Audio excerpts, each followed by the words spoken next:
تو ایک مجتہدین فی الشرع ہے اور دوسرا مجتہدین فی المذہب ہے،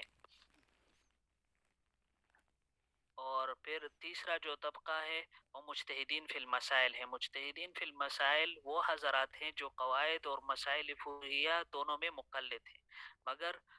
جن مسائل میں ائمہ سے تصریح نہیں ملتی ان کو قرآن و حدیث وغیرہ سے دلائل کے ذریعے سے استخراج کر سکتے ہیں۔ ان میں ان فقہا میں امام طحاوی رحمہ اللہ، قاضی خان اور شیخ الائمہ سرخسی رحمہ اللہ کا شمار ہوتا ہے۔ اسی طرح طبقہ اصحاب التخریج من المقلدین ہے اگلا، تو وہ جو اصحاب التخریج کہلاتے ہیں وہ اجتہاد تو نہیں کر سکتے، البتہ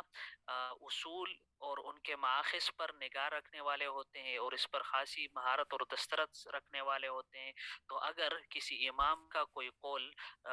مجمل ہو، وہ کوئی قول ایسا ہو کہ وہ مجمل ہو،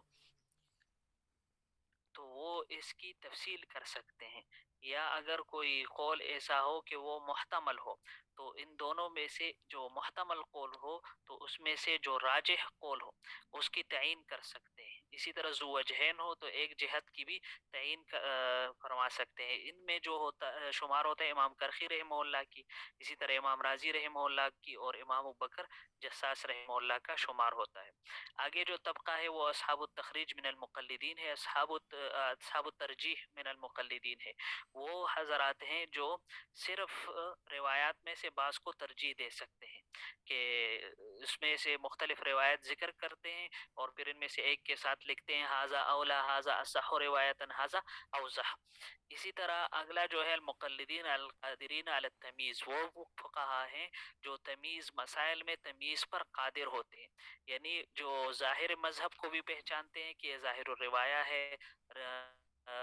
نوادر کے مسائل کو بھی پہچانتے ہیں کہ یہ روایت نادرہ میں سے ہے، ضعیف قول کو بھی پہچانتے ہیں، قوی کو بھی اور اقوا کو بھی، ان میں فرق بھی کر سکتے ہیں۔ اسی طرح اقوال مردودہ اور روایات ضعیفہ کو ترک کر سکتے ہیں، یعنی ان کو یہ معلوم ہوتا ہے۔ اسی طرح صحیح روایات اور معتبر قول کو لے لیں، یہ اکثر کہا کرتے ہیں کہ یہ اقوال مردودہ ہے، یا روایات ضعیفہ ہے، یا صحیح روایات ہے، یا معتبر روایات ہے۔ ان میں شمار ہوتا ہے صاحب کنز کا، صاحب وقایہ کا اور صاحب مختار کا شمار اسی میں ہوتا ہے۔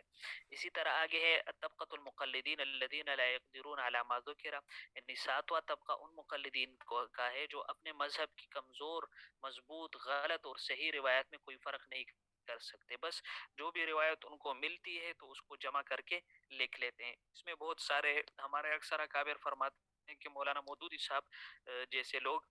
اس میں شمار ہوتے ہیں، اگرچہ ان کو فقہا کہنا درست نہیں ہے اور طبقات میں، لیکن یہ فقہا نے اسی لیے ذکر کیا ہے تاکہ لوگ اس سے بچے رہیں، سے بچتے رہیں۔ اگر ان کی طرف سے کوئی روایت یا کوئی بات یا کسی کوئی فقہی مسئلہ معلوم ہو جائے تو ان کو احتیاط کرنا چاہیے اور ان کو اندازہ کرنا چاہیے کہ یہ رد و یابس سب کو جمع کرنے والے ہیں۔ اسی وجہ سے اگر کسی اور نے اس مسئلے کو لیا ہو تو پھر اس کو آگے نقل کر سکتے، لیکن اگر کسی اور نے نہیں لیا ہو تو پھر آگے نہیں نقل کر سکتے۔ اور وہ اور کون ہوں گے؟ جو اس سے پہلے والے لوگ ہیں، ان میں سے کسی نے ترجیح دی ہو تو پھر اس کو لے سکتے ہیں۔ اب یہ بات آ گئی ہے طبقات المسائل، وہ تو طبقات فقہا 7 طبقات ہیں، اور اب یہ ہے طبقات المسائل، اعلیٰ کو ادنا پر ترجیح دینا، یعنی ایک مسئلہ اعلیٰ ہے اور ایک مسئلہ ادنا ہے، اب ان میں سے اعلیٰ کو ادنا پر کیسے ترجیح دیں؟ ہمیں کیا پتہ چلے گا کہ کون سا اعلیٰ ہے اور کون سا ادنا ہے؟ تو اس میں فقہا نے مختلف مسائل شمار کیے ہیں۔ بعض فقہا فرماتے ہیں کہ 3 طبقات ہیں مسائل کے، اور بعض فرماتے ہیں کہ نہیں 4 ہے۔ امام شاہ ولی اللہ رحمہ اللہ نے 4 طبقات فرمائے ہیں، اور اس کے علاوہ باقی جو فقہا ہیں انہوں نے کہا ہے کہ 3 طبقات ہیں۔ طبقات المسائل میں مسائل الاصول، جس کو ظاہر الروایہ کہا جاتا ہے، سب سے پہلے نمبر پر جو درجہ ہے مسائل میں سے وہ ظاہر الروایہ کا ہے، اور ظاہر الروایہ سے مراد کون سے مسائل ہیں؟ جو امام محمد رحمہ اللہ کی انچی کتابوں میں سے کسی ایک میں مذکور ہو، جامع الصغیر، جامع الکبیر، سیر صغیر، سیر کبیر، زیادات اور مبسوط۔ اسی طرح جو دوسرا درجہ ہے وہ مسائل النوادر کا ہے۔ نوادر کا مطلب کیا ہے؟ جو امام محمد رحمہ اللہ کی کتاب، جو دوسری کتابیں ہیں جو ظاہر الروایہ کے درجے میں نہیں ہے، جیسے کسانیات ہے، ہارونیات ہے، جرجانیات ہے اور رقیات ہے۔ کسانیات بھی یہ ایک آدمی کے لیے انہوں نے کتاب لکھی ہے، اس کی طرف منسوب ہے، اور ہارونیات جو ہارون رشید کے زمانے میں لکھی گئی تھی، اور جرجانیات جو جرجان کے علاقے میں لکھی گئی، تو رقیات جو جس وقت امام محمد رحمہ اللہ مقام رقہ میں قیام پذیر تھے اس وقت یہ لکھی گئی تھی، تو یہ دوسرے درجے کے ہیں۔ اور تیسرے درجے میں ہے وہ فتاوی نوازل ہے، نوازل اور واقعات جو مختلف زمانوں میں پیش آئے تھے، تو وہ والے مسائل ہیں، جس کو حوادث بھی کہتے ہیں، فتاوی بھی کہتے ہیں، اور نوازل، یہ تیسرے درجے کے مسائل ہیں۔ تو سب سے پہلے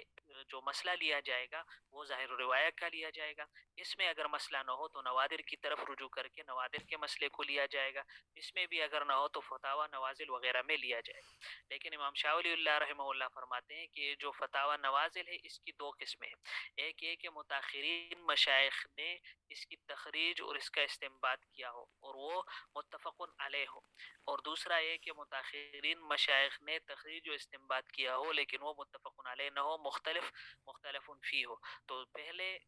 جو چوتھے نمبر پر مسئلہ لیا جائے گا متاخرین مشائخ کے استنباط اور استخراج کا، لیکن ان میں سے متفق علیہ۔ لیکن اگر یہ بھی نہ مل رہا ہو تو پھر جو متاخرین مشائخ ہیں ان میں سے جو مختلفی مسائل ہیں ان میں سے ایک کو ترجیح دی جائے گی۔ یہ جو امام محمد رحمہ اللہ کی ظاہر الروایہ کتابیں ہیں، تو تصنیف کے اعتبار سے اس میں سب سے پہلا جو درجہ ہے وہ مبسوط امام محمد رحمہ اللہ کی، جس کو کتاب المبسوط کے نام سے بھی لکھا جاتا ہے، اور جو آخر میں لکھا گیا ہے وہ سیر کبیر ہے۔ مبسوط کے نام سے بہت ساری کتابیں ہیں لیکن جو مشہور ہے وہ مبسوط امام سرخسی رحمہ اللہ کی ہے، اور امام محمد رحمہ اللہ کی جو کتاب مبسوط ہے یہ مشہور کتاب الاصل کے نام سے ہے، یہ کتاب الاصل کے نام سے مشہور ہے۔ جس طرح اشعار میں نے ابتدا میں پڑھے تھے، تو ان اشعار میں بھی امام محمد رحمہ اللہ کے جو اشعار ہیں وہ کہتے ہیں اعلم بان الواجب اتباع ما ترجیحه عن اہلہ قد علما او كان ظاہر الروایت ولم يرجح خلاف ذاك فعلم وكتب ظاہر الروایات اتت ستا وبالاصول ايضا سميت صنفها محمد الشیبانی حرر فيها مذهب النعمانی، یعنی امام محمد رحمہ اللہ نے اس کو تصنیف کیا ہے، اور امام اعظم ابو حنیفہ رحمہ اللہ، نعمان بن ثابت رحمہ اللہ کے مذہب کو اس میں تحریر کیا ہے۔ وہ کون سی کتابیں؟ الجامع الصغیر والکبیر والسیر الکبیر والصغیر، ثم الزیادات مع المبسوط تواترت بالسند المضبوط، جو متواتر ہے اور مضبوط سند کے ساتھ مروی ہے، اسی وجہ سے ان کا درجہ پہلے پہ ہے۔ کذا له مسائل النوادر، پھر اس کے بعد نوادر کے مسائل ہے، اسنادها فی الکتب غیر الظاہر، ان کی جو سند ہے وہ کتب میں واضح نہیں ہے، ظاہر نہیں ہے، اسی وجہ سے اس کو کیا کہتے ہیں؟ مسائل النوادر کہتے ہیں۔ وبعدها مسائل النوازل، اس کے بعد نوازل کے مسائل ہیں، خرجها الاشیاخ بالدلائل، جن کو شیوخ نے دلائل کے ساتھ جس کی تخریج کی ہے۔ جس طرح میں نے کہا کہ شاہ ولی اللہ رحمہ اللہ فرماتے ہیں کہ اس کی پھر دو قسمیں ہیں، کہ شیوخ نے تو اس کی تخریج کی ہے لیکن بعض کی تخریج شیوخ نے جو کی ہے وہ متفق علیہ مسائل ہے، اور بعض مختلف فی ہے، تو متفق علیہ کا درجہ پہلے ہوگا اور مختلفی مسائل کا درجہ بعد میں ہوگا۔ پھر اس کے بعد جو ہے وبعدها مسائل النوازل خرجها الاشیاخ بالدلائل واشتهر المبسوط بالاصل وذا لسبقه الستة تصنیفا كذا، مبسوط جو امام محمد رحمہ اللہ کی ہے وہ اس کی شہرت کتاب الاصل کے نام سے ہے، اور یہ اس وجہ سے کہ جو کتابیں ظاہر الروایہ میں ہے اس میں تصنیف کے اعتبار سے یہ پہلے نمبر پر ہے، اور پھر اس کے بعد جو ہے الجامع الصغیر بعدہ فما فیہ علی الاصل لذا تقدمہ، جو امام محمد رحمہ اللہ کی کتاب المبسوط ہے تو اس کے بعد جو درجہ ہے وہ جامع الصغیر کی ہے، وآخر الستة تصنیفا ورد السیر الکبیر فهو المعتمد، اور آخر جو درجہ ہے وہ سیر کبیر کا ہے۔ آگے اس کی ترتیب آ رہی ہے کہ سیر کبیر آخر میں کیوں یہاں پر ذکر کیا ہے کہ اس کا اعتماد کیا جائے۔ ویجمع الستة کتاب الکافی للحاکم الشہید فهو الکافی، امام حاکم شہید رحمہ اللہ نے ان 6 کتابوں کو ظاہر الروایہ کو ایک جگہ جمع کیا ہے اور اس کا نام الکافی رکھا ہے۔ الکافی کے نام سے، اور پھر اس کی شرح امام سرخسی رحمہ اللہ نے لکھی ہے اقوا شروحہ الذی کالشمس مبسوط شمس الائمۃ السرخسی، جو اس کی سب سے بہترین شرح ہے، جو سورج کی طرح تابناک ہے، روشن ہے، وہ مبسوط شمس الائمہ سرخسی کی ہے۔ اور یہ وہی کتاب ہے جس کے بارے میں تاریخ میں مذکور ہے کہ امام سرخسی رحمہ اللہ نے کنویں میں قید ہو کر قید کی حالت میں تصنیف فرمائی تھی، یہ مبسوط سرخسی ہے۔ معتمد النقول لیس یعمل بخلفہ ولیس عنہ یعدل، تو اس میں سے جو معتمل روایات ہے جس طرح ذکر کیا جاتا ہے تو اسی پر عمل کیا جائے گا، اس سے عدول نہیں کیا جائے گا۔ یہ اب اس میں مختلف اقوال میں تخریج کا طریقہ بتا رہے ہیں کہ جو اقوال مختلفہ ہو ان میں سے کیسے تخریج کیا جائے گا راجح قول کو۔ تو اس میں سے پہلا اصول یہ ہے کہ آخر الاقوال، ان میں سے جو آخری قول ہے اس کو لیا جائے گا۔ مطلب یہ کہ ظاہر الروایہ میں مختلف کتابوں میں مختلف روایات ہیں یا مختلف اقوال ہیں، تو اس میں جو آخر کتاب ہے السیر الکبیر، اس کے قول کو لیا جائے گا، اور یا اس قول کو لیا جائے گا جو سب سے آخر کا ہو، یا اس قول کو لیا جائے گا جس میں اشارتاً ترجیح ذکر کی گئی ہو، اور اشارتاً ترجیح کا ذکر جو کیا جاتا ہے اس کے لیے اوفقن وغیرہ کے الفاظ استعمال کیے جاتے ہیں۔ یا صاحب معاملہ جو ہو، جس کے پاس یہ مسئلہ آیا ہے یا جو مسئلہ حل کر رہا ہے یا جو خود حل کر رہا ہے، وہ اگر مجتہد فی المذہب ہو تو اصول فقہ میں مذکور اصول ترجیح کو ترجیح دے۔ مطلب یہ کہ مختلف اقوال سامنے آ گئے ہیں، اب اس میں سے کس قول کو ترجیح دے دیں اور کس قول کی تخریج کریں۔ تو ان میں سے جو پہلے اصول یہ ہے کہ جو سب سے آخری قول ہوگا مختلف اقوال میں سے اس لیا جائے گا، اور اگر یہ نہ ہو تو پھر اشارتاً جس کی ترجیح آئی ہو، جس طرح زمان کے اعتبار سے جو سب سے بعد میں ہو تو اس کو لیا جائے گا۔ یا جو صاحب معاملہ ہے وہ اگر مجتہد فی المذہب ہے تو اصول فقہ میں جو اصول ترجیح مذکور ہے کتاب اللہ، سنت، اجماع، قیاس وغیرہ، اسی کے مطابق ترجیح دے گا۔ اور اگر یہ بھی نہیں ہے لیکن اس میں اصول فقہ کے اعتبار سے بھی اس میں کوئی دلائل مذکور نہیں ہے تو پھر مجتہد کا دل جس طرف گواہی دے اس کو ترجیح دے۔ اور اگر یہ بھی نہ ہو، مجتہد فی المذہب نہ ہو بلکہ محض فقیہ ہو، مفتی ہو، صرف مفتی ہو اور صرف فقیہ ہو، تو متاخرین نے جس کو ترجیح دی ہو اسی پر فتویٰ دے۔ اور اگر یہ مفتی بھی نہ ہو، عام آدمی ہو، تو عام آدمی اپنے سے جو علم میں بڑا ہوا ہو، برتر ہو، یا تقوی میں بڑا ہوا ہو، تو اس مفتی کے فتویٰ پر عمل کرے۔ تو عام آدمی بعض اوقات کہتے ہیں نا کہ جو زکوٰۃ کا فتویٰ ہے ضم بالاجزاء کا اور اسی طرح ضم بالقیمت کا، تو علماء کا اختلاف ہے ہم کس کے مذہب پر عمل کریں۔ تو یہاں پر یہ اصول ہے کہ جو آپ کو علم میں بڑا لگے، جس کے علم جو علم میں سب سے اقوی ہو، قوی ہو، قوت والا علم ہو، تو اس کو ترجیح دے دے۔ یا تقوی کے اعتبار سے جو مفتی آپ کو زیادہ متقی لگے پر عمل کر، جس طرح بینکنگ کے مسائل ہے تو کہتے ہیں ہمارے بنوری ٹاؤن کا، دارالعلوم دیوبند کا، اور اسی طرح جامعۃ الرشید اور جامعہ اشرفیہ اور دارالعلوم کراچی اور جامعہ فاروقیہ وغیرہ مدارس سے مختلف فتاوے جاری ہوتے ہیں۔ تو اب اس میں سے جو مفتی آپ کے نزدیک زیادہ متقی ہو تو اس کے فتویٰ پر عمل کرے۔ اسی طرح جو متفقہ مسئلے ہوں، جیسے جس طرح کا ہے معتمد النقول لیس یعمل بخلفہ ولیس عنہ یعدل، کہ اگر کوئی مسئلہ ایسا ہے کہ وہ سب کے ہاں اتفاقی ہے، امام ابو حنیفہ، امام ابو یوسف اور امام محمد رحمہ اللہ، تو پھر اس سے عدول جائز نہیں ہے، اس سے آپ ہٹ نہیں سکتے۔ اسی طرح مسئلہ مختلف فی ہے اور مجتہد جو ہے وہ مقید ہو، مجتہد مقید ہو تو افضل دلائل پر غور سے راجح بات کو لے، تو اس کی افضل یہ ہے کہ وہ دلائل پر غور کرے اور پھر دلائل کے پر غور کرنے کے بعد اس کو جو بات راجح لگے اس کو لے لے۔ مسئلہ مختلف فی ہے اور مجتہد جو ہے وہ مطلق نہیں ہے، وہ مقید ہے۔ مجتہد مطلق اور مقید میں فرق کیا ہے کہ مجتہد فی المذہب ہے یا مجتہد فی المسائل ہے، یا اصحاب التخریج میں سے، یا اصحاب الترجیح میں سے، یا قاضی ہے کسی اور کی طرف سے مقرر کیا گیا ہے اور اسے یہ کہا گیا ہے کہ یہاں پر حنفی فقہ کے مطابق آپ نے فیصلے کرنے ہیں، یا شافعی یا مالکی یا حنبلی کے طور پر، تو اس وقت جس مذہب پر اسے فیصلہ کرنے کے لیے کہا جاتا ہے، تو اب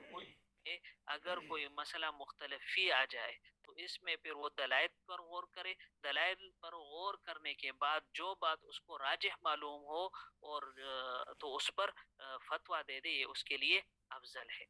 اور جو مقلد محض ہے تو وہ کیا کرے، سب سے آخری تصنیف یعنی سیر کبیر کو لے لے۔ البتہ متاخرین مشائخ نے آخری تصنیف کے خلاف اگر قول کو اختیار کیا ہو تو پھر اسی پر عمل واجب ہوگا، چاہے وہ امام ظفر رحمہ اللہ ہی کا قول کیوں نہ ہو۔ مطلب یہ ہے کہ ظاہر الروایہ میں سے جو تصنیف کے اعتبار سے جو آخری کتاب ہے، جس طرح پہلے ہم نے پڑھا کہ جو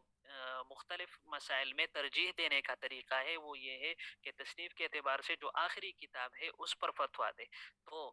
عام مقلد مفتی کے لیے بھی یہی ہے کہ سیر کبیر میں جو قول آیا ہے، مطلب ایک قول ایک مسئلے میں امام محمد رحمہ اللہ نے ذکر کیا ہے مبسوط میں، دوسرا قول اس نے ذکر کیا ہے سیر صغیر میں یا جامع الصغیر میں، اور تیسرا قول انہوں نے ذکر کیا ہے سیر کبیر میں۔ اب ایک ہی مسئلہ ہے اور اس میں تین اقوال ہیں، اب کس مسئلے کو اور کس قول کو لے لیں، پہلے مبسوط والے کو لے لیں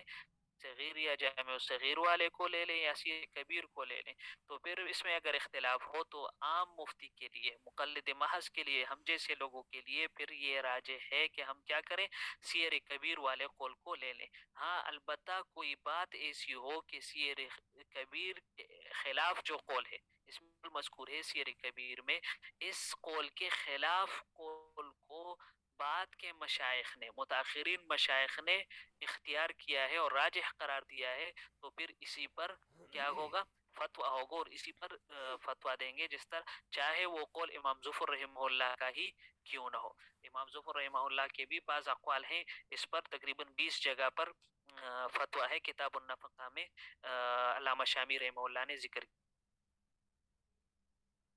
کیا۔ یہاں دو باتیں ضرور یاد رکھیں، ایک تو یہ کہ جو عقود رسم المفتی کے 74 اشعار ہیں یہ زبانی یاد کر لیں تو بہت زیادہ فائدہ ہوتا ہے، ہر وقت ہر مسئلے میں انشاءاللہ آپ کو فائدہ ہوگا۔ اور دوسری بات یہ کہ جو امام ظفر رحمہ اللہ کے قول پر فتویٰ ہے اور فتاوی شامی میں کتاب النفقہ میں اس کو ذکر کیا گیا ہے، تو ان اقوال کو لکھ کر اس کا ترجمہ کر کے اپنے ساتھ نوٹ کر لیں۔ تو یہ بہت زیادہ کام کی چیزیں ہیں۔ آج کل بہت زیادہ ایسے مسائل ہیں جو انسان کی طبیعت اس طرف نہیں جاتی، لیکن وہاں پر امام ظفر رحمہ اللہ کے اقوال پر فتویٰ ہے۔ آگے انشاءاللہ اس کے اشعار کی تشریح میں بھی یہ بات آ جائے گی انشاءاللہ۔ اب ائمہ کا اختلاف ہو تو اس وقت ترجیح کا طریقہ کیا ہوگا؟ مطلب ایسا قول ہو کہ اس میں ائمہ کا اختلاف ہو۔ وَاعْلَمْ بِأَنَّ عَنْ أَبِي حَنِيفَةَ جاءت روایات غدت منیفہ اختار منها بعضها والباقی يختار منه سائر الرفاق فلم يكن لغيره جواب كما عليه أقسم الأصحاب وحيث لم يوجد له اختیار فقول يعقوب هو المختار ثم محمد فقوله الحسن۔ اب اگر ایک قول ایسا ہے کہ اس میں امام ابو حنیفہ رحمہ اللہ کا قول الگ ہے اور صاحبین کا قول الگ ہے، تو اس میں امام ابو حنیفہ رحمہ اللہ کے قول کو ترجیح دی جائے گی۔ اسی طرح اگر امام ابو حنیفہ رحمہ اللہ کا قول نہیں ہوگا تو پھر امام ابو یوسف رحمہ اللہ کے قول کو ترجیح ہوگی۔ اب اگر امام یوسف رحمہ اللہ کا قول بھی نہیں ہوگا تو پھر امام محمد رحمہ اللہ کے قول کو ترجیح ہوگی۔ اب اگر ان کا قول بھی نہیں ہوگا تو پھر امام ظفر اور حسن ابن زیاد رحمہ اللہ کے قول کو ترجیح ہوگا۔ لیکن یہاں جو علامہ شامی رحمہ اللہ نے شعر میں انداز اختیار کیا ہے ثم محمد فقوله الحسن ثم ظفر و ابن زیاد الحسن، دونوں درجے میں برابر ہیں، ظفر امام ظفر رحمہ اللہ اور زیاد ابن الحسن رحمہ اللہ۔ حالانکہ امام ظفر رحمہ اللہ عمر کے اعتبار سے امام ابو حنیفہ رحمہ اللہ کے اصحاب میں سب سے زیادہ عمر کے تھے، امام ابو یوسف رحمہ اللہ بھی ان سے چھوٹے ہیں، لیکن جو درجے میں ہے وہ امام ابو یوسف اور امام محمد رحمہ اللہ کا درجہ زیادہ ہے۔ پھر دونوں میں امام ابو یوسف بعض فقہا کے نزدیک زیادہ راجح ہے اور بعض کے نزدیک امام محمد رحمہ اللہ کا درجہ زیادہ ہے، لیکن امام محمد رحمہ اللہ نے خود امام ابو یوسف رحمہ اللہ کا کو درجہ دیا ہوا ہے، تو اسی وجہ سے زیادہ جو دوسرا نمبر ہے وہ امام ابو یوسف رحمہ اللہ کا، اس لیے کہ امام محمد رحمہ اللہ جس طرح امام ابو حنیفہ کے شاگرد تھے اسی طرح امام ابو یوسف کے بھی شاگرد تھے، اور یہ سب آپ کو معلوم بھی ہے۔ یہ سب تب ہے یعنی امام کے قول، امام صاحب کے قول پر یا امام ابو یوسف کے قول پر یا امام محمد کے قول پر یا ظفر اور حسن ابن زیاد رحمہ اللہ کے قول پر، یہ اس وقت ہے جب مجتہدین فی المذہب نے اس کے خلاف قول کو صحیح یا راجح قرار نہ دیا ہو. یعنی ایک مسئلہ ہو، اس میں اختلاف ہو، یا اس میں مسئلہ فتویٰ درکار ہو، تو ان میں سے جو بھی قول ملے گا تو اس کو اس پر فتویٰ دیا جائے گا. لیکن اگر کوئی بات ایسی ہو کہ مجتہدین فی المذہب نے ان میں سے ان کے خلاف، یعنی امام ابو حنیفہ رحمہ اللہ کے قول کو صحیح قرار دیا ہو یا راجح قرار دیا ہو، یا امام ابو یوسف کے قول کو، یا امام محمد کے قول کو، یا امام ظفر یا حسن ابن زیاد کے قول کو، یا اس کے علاوہ کسی اور قول کو اختیار کیا ہو. اب امام اور صاحبین کا اگر آپس میں اختلاف آ جائے تو اس وقت ترجیح کس کو ہوگی؟ تو اگر تینوں متفق ہوں، یعنی تینوں ایک مسئلے میں تینوں سے قول منقول ہو اور تینوں کا قول ایک ہی ہو، تو لا یجوز العدول بغیر ضرورت، بغیر کسی حالت استقرار کے اور بغیر کسی ضرورت کے پھر اس سے عدول جائز نہیں ہے. اور اگر امام صاحب کے ساتھ صاحبین میں سے کسی ایک کا اختلاف ہو، امام صاحب کے ساتھ اختلاف ہو صاحبین میں سے کسی ایک کا، تو پھر امام حنیفہ رحمہ اللہ کے قول کو اختیار کیا جائے گا. اور اگر امام ابو حنیفہ رحمہ اللہ کے ساتھ صحابہ صاحبین کا اختلاف ہو، لیکن ہر ایک کا الگ الگ قول ہے، امام ابو حنیفہ رحمہ اللہ کا قول الگ ہے، امام ابو یوسف کا قول الگ ہے، اور امام محمد رحمہ اللہ کا قول الگ ہے، تو پھر اس وقت امام ابو حنیفہ رحمہ اللہ کے قول کو ترجیح دی جائے گی. اسی طرح مفتابہی قول کی جو دلیل ہے وہ معلوم ہونا ضروری نہیں ہے. ہمارے لیے یہ بات جاننی ضروری ہے کہ جو مفتابہی قول ہے اس کا دلیل معلوم کرنا ہمارے لیے ضروری نہیں ہے، اس لیے کہ غیر مجتہد اور مقلد مفتی وہ مجتہد نہیں ہوتا، وہ صرف ناقل ہوتا ہے، اور ناقل کے لیے دلیل کی ضرورت نہیں رہتا. اس وجہ سے اگر امام صاحب اور صاحبین کا اختلاف ہو، امام صاحب اور صاحبین کا اختلاف ہو، تو اس وقت دیکھا جائے گا کہ کس کے قول کو ترجیح دی جائے، کہ کس کے قول کو ترجیح دیا جائے. جب امام صاحب اور صاحبین کے اختلاف ہو اور صاحبین دونوں آپس میں متفق ہو، یعنی دونوں کی رائے ایک ہو، تو راجح قول یہ ہے کہ مجتہد مفتی دلیل میں غور و فکر کرے، جو اس کو سمجھ آئے اس پر عمل کرے، اور غیر مجتہد مفتی امام صاحب کے قول پر عمل کرے. غیر مجتہد مفتی ہوگا تو وہ کیا ہوگا؟ اب یہ جو امام صاحب اور صاحبین کا اختلاف ہے اور اس میں ترجیح کا طریقہ کیا ہے، اس کو ذرا دوبارہ سن لے. ایک قول تو یہ ہے کہ تینوں کا اتفاق ہے ایک مسئلہ میں، یعنی تینوں نے الگ الگ اجتہاد کیا ہے اور حکم ایک لگایا ہے، تو پھر اسی پر ہی عمل ہوگا، اسی پر ہی فتویٰ دیا جائے گا. اس کے خلاف اگر کسی اور نے قول کیا بھی ہو، کسی نے ترجیح بھی دی ہو، تب بھی اس پر عمل کرنا جائز نہیں ہے. اسی طرح امام صاحب کے ساتھ صاحبین میں سے ایک ہے اور دوسرا الگ ہے، صاحبین کا اختلاف ہے، یعنی امام ابو حنیفہ رحمہ اللہ اور امام ابو یوسف کا قول ایک طرف ہے اور امام محمد کا قول دوسری طرف ہے، یا امام ابو یوسف رحمہ اللہ، امام ابو حنیفہ رحمہ اللہ اور امام محمد رحمہ اللہ کا قول ایک طرف ہے اور امام ابو یوسف ایک طرف ہے، تو اس میں جو امام صاحب کے ساتھ ہے اس کے قول کو ترجیح دی جائے گی. اور اگر تینوں کے اقوال الگ الگ ہیں تب بھی امام ابو حنیفہ رحمہ اللہ کے قول کو ترجیح دی جائے گی. لیکن اگر امام صاحب کے ساتھ اختلاف ہے صاحبین کو، اور صاحبین دونوں ایک طرف ہے اور امام ابو حنیفہ رحمہ اللہ دوسری طرف ہے، تو اس وقت پھر یہ ہے کہ مجتہد مفتی اگر مجتہد مفتی ہو تو پھر وہ غور و فکر کرے گا، ان میں سے جو چاہے جس پر چاہے وہ فتویٰ دے. لیکن اگر مفتی ناقل ہو، غیر مجتہد مفتی ہو، جیسے ہمارے ہاں ہم جیسے لوگ، تو پھر امام ابو حنیفہ رحمہ اللہ کے قول پر عمل کرے. یہ اس وقت ہے جب صاحبین کے قول کے لیے کوئی ترجیح وغیرہ ثابت نہ ہو اور ہمارے سامنے یہ مسئلہ آئے جو کہ بہت ہی مشکل ہے. آج یہاں تک کافی ہے، میرے خیال سے ٹائم زیادہ ہو رہا ہے. اب اس حد تک اگر کسی کا کوئی سوال ہو تو آپ پوچھ سکتے ہیں.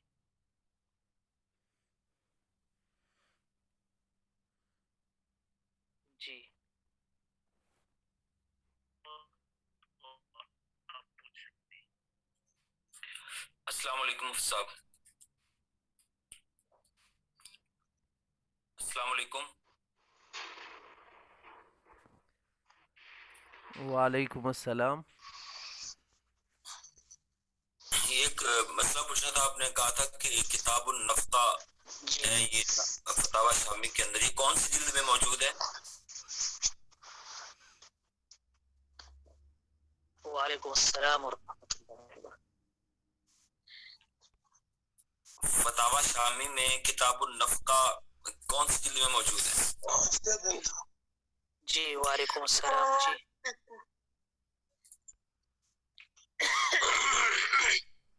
میں حافظ نعمان عرض کر رہا ہوں کتاب النفقہ آپ نے کہا نا بھی ادھر امام ظفر رحمۃ اللہ علیہ کے اقوال جمع ہیں۔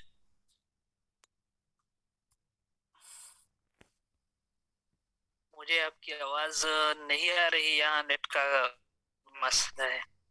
جی مفتی صاحب کل اتوار کا دن ہے، کل سبق ہلو، ہوگا یا چھٹی ہوگی؟